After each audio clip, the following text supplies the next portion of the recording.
क्या आप जानते हैं भगवान श्री राम का वंश कितना महान था?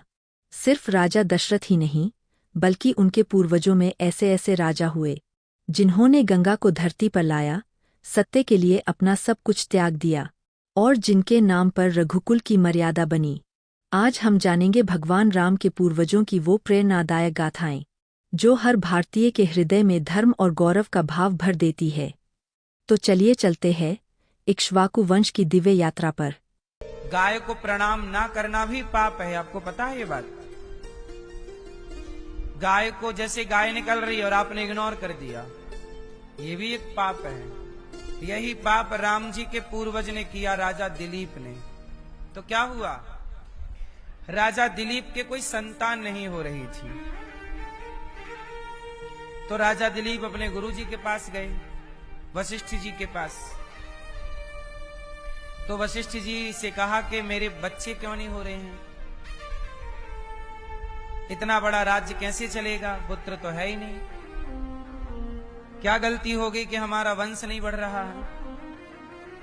तब गुरु वशिष्ठ जी ने कहा कि एक बार आप स्वर्ग से आ रहे थे और आपको रास्ते में नंदिनी मिली थी, नंदिनी गाय, और आपने उस गाय को, नंदिनी को देखकर उसे प्रणाम नहीं किया, उसे इग्नोर कर दिया, इसलिए आपके वंश की वृद्धि रुक गई है। तो क्या करें? बोले आप गैया की सेवा करो। तो फिर राजा दिलीप ने गाय की खूब सेवा की। वो गाय की सेवा कर रहे हैं, गाय को चरा रहे हैं, गाय को नहला रहे हैं, गाय को पानी, जब गाय पानी पीती तब राजा पानी पीते, जब गाय खाती उसके बाद खाते, इस तरह सेवा की। एक दिन क्या हुआ कि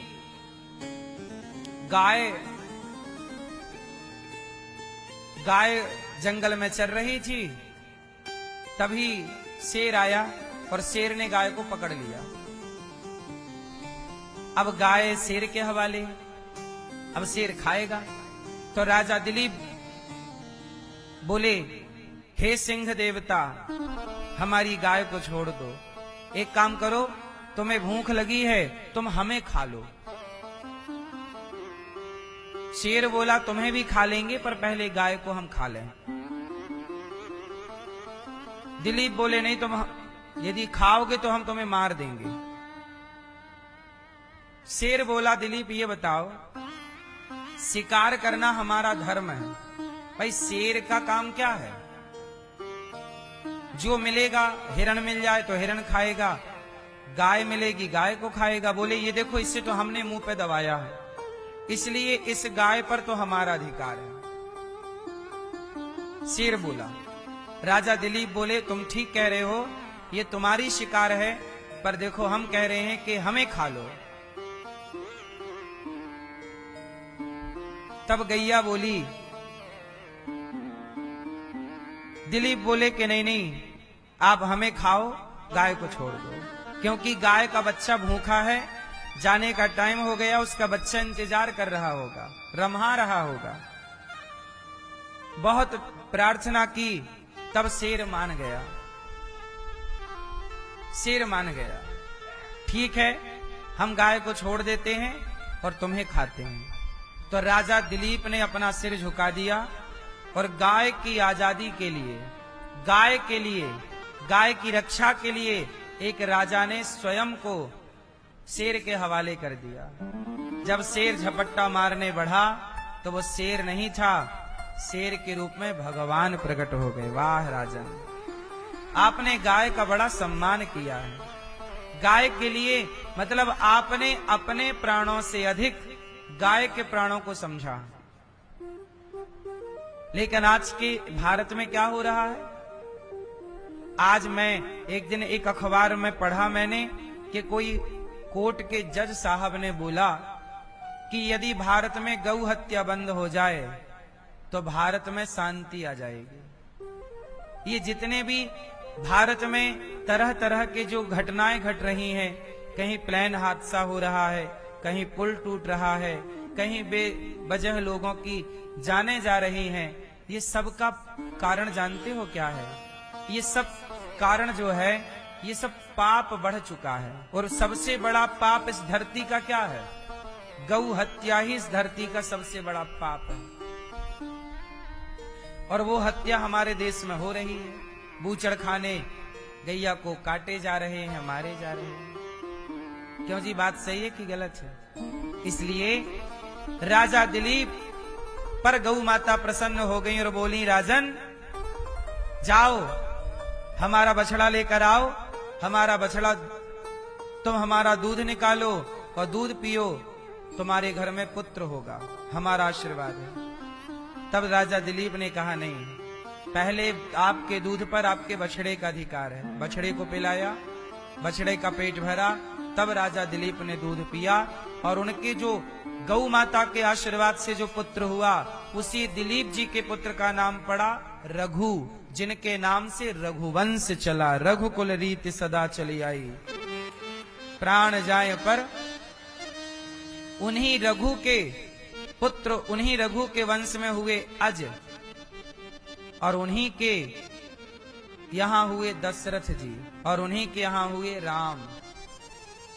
तो ये राम के, भगवान राम के पूर्वजों की कथा है। भगवान राम का वंश भी, राम के पूर्वजों का वंश भी गौ माता की कृपा से चला है। इतना गौ माता का आदर हमारे पुराणों में, शास्त्रों में है। लेकिन आज हमारे देश के संविधान ने गाय को एक जानवर बना दिया है। बस आज पढ़ाई लिखाई में गाय को क्या बोला जाता? गाय एक जानवर है। जबकि हमारे सनातन धर्म में गाय को जानवर नहीं, गाय को माता का दर्जा दिया गया है। लेकिन आज की शिक्षा में गाय को किसका दर्जा है? बोलो, जानवर का। बोले जैसे कुत्ता जानवर है, ऐसे गाय भी। आजकल के लोग कुत्ते से गाय की तुलना करते हैं। बोले कुत्ता भी एक जानवर है और गाय भी एक जानवर है। अच्छा एक बात बताओ, क्या कुत्ते की और गाय की तुलना हो सकती है? उत्तर दो। देखो, किसी जीव की हत्या करने का मैं नहीं कह रहा हूं। कुत्ते के लिए भी हमारे सनातन धर्म में रोटी निकालने का विधान है। आखिरी रोटी कुत्ते की भी है। हम कुत्ते का भी अपमान करने का नहीं कह रहे हैं। हमारे यहाँ तो सांप को भी दूध पिलाने की परंपरा है। नाग पंचमी आती है तो सांप को दूध पिलाते हैं। हमारे सनातन धर्म में तो पेड़ पौधों का भी सम्मान है। तुलसी का सम्मान, पीपल का सम्मान, वटवृक्ष का सम्मान, नदियों का सम्मान, समुद्र का सम्मान। बोलो हाँ। जितनी जान चींटी के अंदर है, जितनी जान मच्छर के अंदर है, उतनी ही जान, उतने ही प्राण, उतनी ही आत्मा तुम्हारे और हमारे भीतर है। पर सबकी तुलना तो अलग अलग है ना। क्या कुत्ते से गाय की तुलना हो सकती है? बोलो। यदि कुत्ता और गाय एक जैसा होता, आजकल क्या है, सबको समानता का अधिकार लाके खड़ा कर दिया हमारे यहां कि सबको समानता का अधिकार। अच्छा एक बात बताओ, क्या सब समान हो सकते हैं?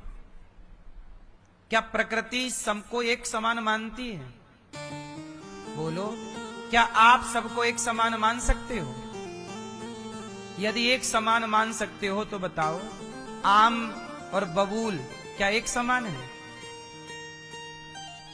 आम और बबूल एक समान है? फिर ये धरती में कोई भी एक समान नहीं है और ना एक समान कभी हो सकता है। आम आम ही रहेगा और बबूल बबूल ही रहेगा। गाय माता ही रहेगी, कुत्ता कुत्ता ही रहेगा। पर आज की शिक्षा में सबको एक जगह लाके खड़ा कर दिया कि सब एक हैं। अब बताइए, इससे बड़ी मूर्खता क्या होगी? जब प्रकृति ने ही अलग अलग बनाया है तो आप उसे अलग अलग क्यों नहीं मानने को स्वीकार हैं? बताइए। आपके शरीर को क्या एक माना जा सकता है? अच्छा ये बताओ, आप अपने शरीर में क्या एक सा व्यवहार करती हो अपने शरीर के साथ? बोलो। क्या आप लोग सब लोग अपने शरीर के साथ एक सा व्यवहार करते हैं? उदाहरण से समझिए, जब आप अपने हाथ को गालों पे लगाते हैं तो क्या धुलना पड़ता है? बोलो, नहीं। पर यही हाथ जब शौच के लिए आप बढ़ाते हैं तो हाथ धुलना पड़ता है कि नहीं? जबकि गालों पे हाथ आपका ही था, गाल भी आपके, हाथ भी आपके, और शौच के लिए भी वो जगह आपकी ही है और हाथ भी आपकी ही। करने की जरूरत नहीं है, पर दूसरी जगह हाथ जाएगा तो साफ करने की जरूरत है। अंतर हुआ? आप कहेंगे जी सब एक समान है, सब एक समान है तो शौच करके फिर हाथ क्यों धुलते हो? क्योंकि गाल में हाथ लगाने के बाद तो हाथ नहीं धुला जाता। सही है कि गलत है? इसका मतलब है कि अलग अलग व्यवहार करना ही व्यवस्था है। यदि एक सा व्यवहार होने लगा तो व्यवस्था टूट जाएगी। बोलो हां या ना? अलग अलग व्यवहार करना ही व्यवस्था है। पांव पर पैंट पहना जाएगा, ऊपर के हिस्से पर शर्ट पहनी जाएगी।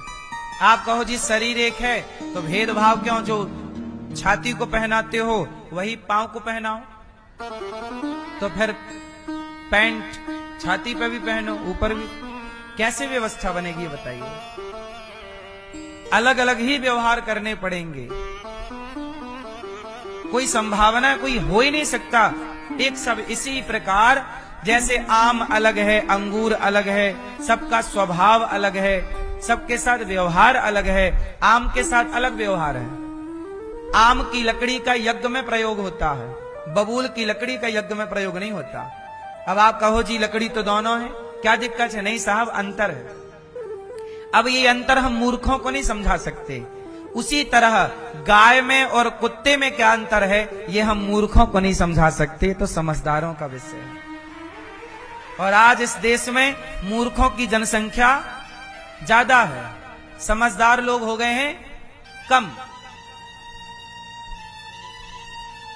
अब लोग कहते हैं कि गाय और कुत्ते में क्या अंतर है। अब तुम्हें कैसे समझाएं? तुम अब गधा बुद्धि है, तुम क्या समझाएं? बताओ मेरी मां, क्या दोनों बराबर हो सकते हैं? कुत्ते के साथ कुत्ते जैसा व्यवहार होगा और गाय के साथ गाय जैसा व्यवहार होगा। तो राजा परीक्षित जी ने क्या किया? एक संत का अपमान कर दिया। यदि आपसे जाने अनजाने में कोई पाप हो जाए तो क्या करें? हो तो गए, तो उन पापों की मुक्ति के लिए भागवत सुनी जाए, और जो भागवत सुनता है वह पाप से निष्पाप हो जाता है। भागवत जी उसे निष्पाप करते हैं। हमने कोई ना कोई पाप किए ही होंगे, अब वो हो ही गए, अब क्या करें? तो भागवत सुनो। इसलिए भाई गाय को भी इग्नोर नहीं करना चाहिए। घर पे नहीं रख सकते, अलग विषय है, पर जहां दिख जाए तो श्रद्धा से गाय को दूर से ही भाव श्रद्धा कर रखो। गौ माता को दूर से वैसी सिर झुका के प्रणाम कर लेना अच्छी बात है। क्यों जी? गाय में श्रद्धा रखना सही है कि गलत है? ये कहीं भी तुम्हें साधु मिल जाए तो साधु के प्रति श्रद्धा रखिए। कोई ब्राह्मण मिल जाए, कोई कन्या मिल जाए, छोटी बच्ची, उसके प्रति देवी का भाव रख के उसे दूर से प्रणाम कर लीजिए कि कन्या है। कन्या में और गाय में, ब्राह्मण में, साधु में सदा एक सम्मान का भाव होना चाहिए। कहीं पीपल दिख जाए तो पीपल को दूर से प्रणाम करना चाहिए, क्योंकि पीपल में गीता में लिखा है कि सभी वृक्षों में पीपल मैं हूं। सभी वृक्षों में पीपल मैं हूं, मतलब भगवान है। पीपल में भगवान का वास होता है, इसलिए पीपल की पूजा होती है सनातन धर्म में। यूं ही नहीं होता ना सब चीजें। प्रिय भक्तों, राजा परीक्षित जी ने क्या गलती कर दी? एक समीक ऋषि थे, उनके गले में मरा हुआ सांप डाल दिया। संत का तिरस्कार हो गया, अपमान हो गया। 7 दिन में मरने का उनके पुत्र श्रृंगी ऋषि ने श्राप दे दिया। इति लंघित मर्यादम तक्षकः सप्तमे हनि। आज से 7वें दिन तक्षक तुम्हें डसेगा, परीक्षित तुम्हारी मृत्यु हो जाएगी। अब जिसे 7 दिन में मरना हो वो क्या करे? तब राजा परीक्षित जी ने अपना घर द्वार छोड़ा और शुकताल गए, और वहां सुखदेव जी आए और राजा परीक्षित जी को भागवत सुनाई कि जिसे 7 दिन में मरने का श्राप लगा हो वो क्या करे। तब भागवत सुनी परीक्षित जी ने, तब जाके उस श्राप से, उस संत के अपमान से वो मुक्त हो पाए और भगवान के पास जाने के अधिकारी बने। भागवत जी ने वो अधिकार दे दिया परीक्षित जी को। ऐसी भागवत जी। हाँ, सच्चिदानंद रूपाय विश्वोत्पत्त्यादि हेतवे तापत्रय विनाशाय श्रीकृष्णाय वयं नुमः। सब गाओ मेरे संग, बोलो बोलो सच्चिदानंद रूपाय। मैया अच्छे से बोलो, सुनो ध्यान से। सच्चिदानंद रूपाय विश्वोत्पत्त्यादि हेतवे तापत्रय विनाशाय श्रीकृष्णाय वयं नुमः। श्रीकृष्णाय वयं नुमः।